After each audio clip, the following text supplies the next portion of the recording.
ನಮ್ಮ ಆರೋಗ್ಯಕ್ಕೆ ಚಲೋ ಇರುವಂಥ ಬಾಯಿಗೆ ರುಚಿ ಕೊಡುವಂಥ ಮತ್ತು ಸಿಂಪಲ್ ಆಗಿರುವಂಥ ಸಾರು. ನಮಸ್ಕಾರ ಎಲ್ಲ ಸ್ನೇಹಿತರಿಗೂ ಸ್ವಾದಿಷ್ಟ ರುಚಿ ಚಾನಲ್ಗೆ ಸ್ವಾಗತ. ನಾವು ಹೋಳ್ಗೆ ಮಾಡಿದಾಗ ಹೆಂಗೆ ಕಡ್ಲಿಬೇಳೆ ಕಟ್ಟು ಬಸದ ಕಟ್ಟಿನ ಸಾರು ಮಾಡ್ತೀವಲ್ಲ, ಅದೇ ರೀತಿ ಹುರುಳಿ ಕಟ್ಟಿನ ಸಾರು ಯಾವ ರೀತಿ ಮಾಡ್ತೀವಿ ನಮ್ಮ ಉತ್ತರ ಕರ್ನಾಟಕ ಕಡೆ ಅಂಥೇಳಿ ಸಿಂಪಲ್ ಆಗಿ ತೋರಿಸ್ತೀನಿ ನೋಡ್ರಿ.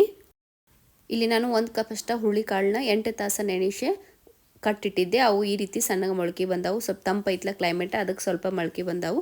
ಅವನ್ನ ಕ್ಲೀನಾಗಿ ಎಲ್ಲ ತೊಳ್ಕೊಂಡು ಅದಕ್ಕೆ 1-2 ಗ್ಲಾಸ್ ಅಷ್ಟು ನೀರು ಹಾಕ್ಕೋತೇನೆ. ಅಂದ್ರೆ ನಂಗೆ ಕಟ್ಟು ಬೇಕಲ್ಲ ಕಟ್ಟಿನ ಸಾರು ಮಾಡೋಕೆ, ಅದಕ್ಕೆ ನಾನು ಸ್ವಲ್ಪ ಜಾಸ್ತಿ ನೀರು ಹಾಕ್ಕೊಂಡು ಸ್ವಲ್ಪ ಉಪ್ಪು ಹಾಕ್ಕೊಂಡು ಇದನ್ನು 3 ವಿಸಿಲ ಹೊಡೆಸ್ಕೋತೇನೆ ನೋಡ್ರಿ. ಈ ಕಡೆ ಮಸಾಲೆಗೆ ಒಂದು ಅರ್ಧ ಸ್ಪೂನ್ ಕೊತ್ತಂಬರಿ ಕಾಳು, ಅರ್ಧ ಸ್ಪೂನ್ ಜೀರಿಗೆ ಹಾಕ್ಕೊಂಡು ಸ್ವಲ್ಪ ಡ್ರೈ ರೋಸ್ಟ್ ಮಾಡ್ಕೋತೀನಿ. ಸ್ವಲ್ಪ ಡ್ರೈ ರೋಸ್ಟ್ ಆದಮೇಲೆ 1 ಸ್ಪೂನ ಎಣ್ಣೆ ಹಾಕ್ಕೋತೀನಿ. ಆಮೇಲೆ ಒಂದು ಹಸಿ ಮೆಣಸಿನ್ಕಾಯಿ ಹಾಕಿದ್ರೆ ರುಚಿ ಕೊಡ್ತೈತಿ ಅದಕ್ಕೆ. ಆಮೇಲೆ ಒಂದು 5 ಎಸಳು ಬೆಳ್ಳುಳ್ಳಿ, 1 ಉಳ್ಳಾಗಡ್ಡಿ ಸಣ್ಣಗೆ ಹೆಚ್ಚಿಟ್ಕೊಂಡಿನಿ, ಅವನು ಹಾಕ್ಕೋತೀನಿ. ಹಾಕ್ಕೊಂಡು ಇವನ್ನ ಉಳ್ಳಾಗಡ್ಡಿ ಬೆಳ್ಳುಳ್ಳಿ ಚಲೋ ಹೊತ್ತಾಗ ಎಲ್ಲ ಕರ್ಕೋಬೇಕು ನೋಡ್ರಿ ಎಣ್ಣೆ ಒಳಗೆ. ಇವು ಅರ್ಧ ಫ್ರೈ ಆದ್ಕೂಲೆ ಈಗ ಇದಕ್ಕೆ ಒಂದು ಸಣ್ಣ ಬೌಲೆ 1 ಬೌಲ ಕೊಬ್ಬರಿ ಹಾಕ್ಕೋತೀನಿ. ಒಂದು 10 ಎಸಳು ಕರಿಬೇವು ಹಾಕ್ಕೋತೀನಿ. ಕೊಬ್ಬರಿ ನೀವು ಬೇಕಂದ್ರೆ ಹಸಿ ಕೊಬ್ಬರಿ ತುರಿದು ಹಾಕೋಬೋದು, ಒಣ ಕೊಬ್ಬರಿ ತುರಿದು ಹಾಕೋಬೋದು, ನಡಿತೈತಿ. ಇವೆಲ್ಲ ಸ್ವಲ್ಪ ಫ್ರೈ ಆದಮೇಲೆ ಈಗ ಇದಕ್ಕೆ ಸಣ್ಣ ಲಿಂಬೆಹಣ್ಣು ಗಾಳದ್ರಷ್ಟು ಹುಣಸೆಹಣ್ಣು ಹಾಕ್ಕೋತೀನಿ. ಇದಕ್ಕೆ ಹುಣಸೆಹಣ್ಣು ಆದಷ್ಟು ಕಟ್ಟಿನ ಸಾರು ರುಚಿ ನೋಡ್ರಿ. ಈಗೆಲ್ಲ ಹುರಿದೈತಿ, ಇದನ್ನ ಸೈಡಿಗೆ ಆರಾಕಿ ಬಿಡ್ತೇನೆ. ಈ ಕಡೆ ಕುಕ್ಕರ್ ಇಟ್ಟಿದ್ದಲ್ಲ, ಅದು 3 ವಿಸಿಲ್ ಆಗೈತಿ. ಈಗ ಓಪನ್ ಮಾಡೋನು. ಆಮೇಲೆ 1 ಸ್ಪೂನ್ ತೊಗೊಂಡು ಈ ರೀತಿ ಚೆಕ್ ಮಾಡಿರಿ. ಮಸ್ತ್ ಕುದ್ದ ನೋಡ್ರಿ. ಕುದ್ದಿರಲಿಲ್ಲ ಅಂದ್ರೆ ಮತ್ತೊಂದು ಸಿಟಿ ಹೊಡೆಸ್ಕೊರಿ. ನಾನು 3 ಸಿಟಿ ಹೊಡೆಸಿದ್ದೆ, ಕುದ್ದಾವು.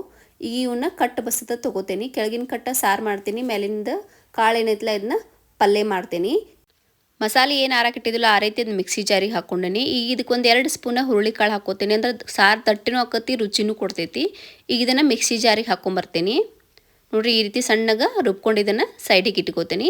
ಆಮೇಲೆ ಒಲೆ ಮೇಲೆ ಒಂದು ಬೊಗೋನಿ ಇಟ್ಕೊಂಡು 3 ಟೇಬಲ್ ಸ್ಪೂನ್ ಎಣ್ಣೆ ಹಾಕ್ಕೋತೀನಿ. ಎಣ್ಣೆ ಕಾದ್ಮೇಲೆ ಹಿಂಗೆ, ಸಾಸಿವೆ, ಜೀರಿಗೆ, ಕರಿಬೇವು ಹಾಕ್ಕೊಂಡು ಮಸಾಲೆ ಏನು ರುಬ್ಬಿಟ್ಕೊಂಡಿದ್ದಲ್ಲ ಆ ಮಸಾಲೆ ಹಾಕ್ಕೋತೀನಿ.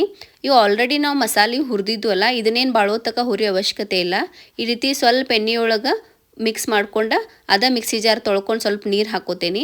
ಆಮೇಲೆ ಒಂದು ಸ್ವಲ್ಪ ಅರಿಶಿನ ಪುಡಿ ಹಾಕ್ಕೋತೀನಿ. ಈಗ ರುಚಿಗೆ ತಕ್ಕಷ್ಟು ಖಾರ ಹಾಕ್ಕೋಬೇಕು. ಒಂದು 2 ಸ್ಪೂನ್ ಹಾಕ್ಕೊಂಡೇನಿ. ಅದು ಮೀಡಿಯಮ್ ಖಾರ ಐತ್ರಿ. ಅದಕ್ಕೆ ಆಲ್ರೆಡಿ ಹಸಿ ಮೆಣಸಿನ್ಕಾಯಿ ಹಾಕ್ಕೊಂಡಿರ್ತಲ್ಲ, ನೋಡಿ ಹಾಕೋರಿ. ಆಮೇಲೆ ರುಚಿಗೆ ತಕ್ಕಷ್ಟು ಉಪ್ಪು ಹಾಕ್ಕೊಂಡು 1 ಸ್ಪೂನ್ ಗರಂ ಮಸಾಲ ಹಾಕ್ಕೋತೀನಿ. ಗರಂ ಮಸಾಲ ಇರಲಿಲ್ಲ ಅಂತಂದ್ರೆ ನೀವು ಎಣ್ಣೆಯೊಳಗೆ ಏನು ನಾವು ಮಸಾಲ ರುಬ್ಕೊಳಕ್ಕೆ ರೆಡಿ ಮಾಡ್ಕೊತಿರ್ತೇವಲ್ಲ, ಅವಾಗನ ಎಲ್ಲ ಸ್ಪೈಸಸ್ಸನ್ನು ಹಾಕಿ ಹುರ್ಕೋಬೇಕಾಗ್ತೈತಿ ನೋಡ್ರಿ. ಇದು ಸ್ವಲ್ಪ ಎಲ್ಲ ಚಲೋ ತಗ ಹುರಿದೈತಿ. ಈಗ ಕಟ್ಟೇನು ಬಸದಿಟ್ಕೊಂಡಿದ್ದಿಲ್ಲ ಅದನ್ನು ಹಾಕ್ಕೊಂಡು ಸ್ವಲ್ಪ ಪಾತ್ರೆ ಎಲ್ಲ ತೊಳೆದ ನೀರು ಹಾಕ್ಕೋತೇನೆ ನೋಡ್ರಿ. ಕನ್ಸಿಸ್ಟೆನ್ಸಿ ತಕ್ಕಂಗೆ ನಿಮಗೆ ತಳು ಬೇಕಂದ್ರೆ ನೀರು ಸ್ವಲ್ಪ ಜಾಸ್ತಿ ಹಾಕೋರಿ, ಗಟ್ಟಿ ಬೇಕಂದ್ರೆ ಕಡಿಮೆ ಹಾಕೋರಿ.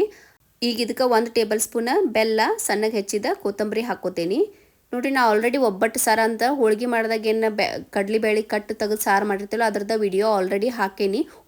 ನನ್ನ ಚಾನಲ್ ವಿಸಿಟ್ ಮಾಡಿ ನೋಡ್ರಿ.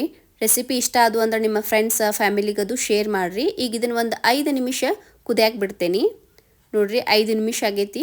ಮನೆಯೆಲ್ಲ ಘಮ್ ಅಂತೇಳಿ ಸ್ಮೆಲ್ ಬರತ್ತೈತಿ. ಮಸ್ತ್ ಹುರುಳಿ ಕಟ್ಟಿನ ಸಾರು ರೆಡಿ ಆಗೈತಿ. ಈ ಜಿಟಿ ಮಳಿಗೆ ಮಸ್ತ್ ಅನ್ನಕ್ಕೆ ತುಪ್ಪ ಹಾಕ್ಕೊಂಡು ತಿಂದ್ರಿ ಅಂದ್ರೆ ಮಸ್ತ್ ಇರ್ತೈತಿ. ಇದನ್ನು ಮುದ್ದೆ ಜೋಡಿನೂ ತಿನ್ಬೋದು, ಜೋಳದ ರೊಟ್ಟಿ ಜೋಡಿನೂ ತಿನ್ಬೋದು. ಮಸ್ತ್ ಇರ್ತೈತಿ ನೋಡ್ರಿ. ನೀವು ಮಾಡಿ ನೋಡ್ರಿ ಹೆಂಗಾಗಿತ್ತು ಅಂತ ಹೇಳಿ ಕಮೆಂಟ್ ಮಾಡಿರಿ. ಧನ್ಯವಾದಗಳು.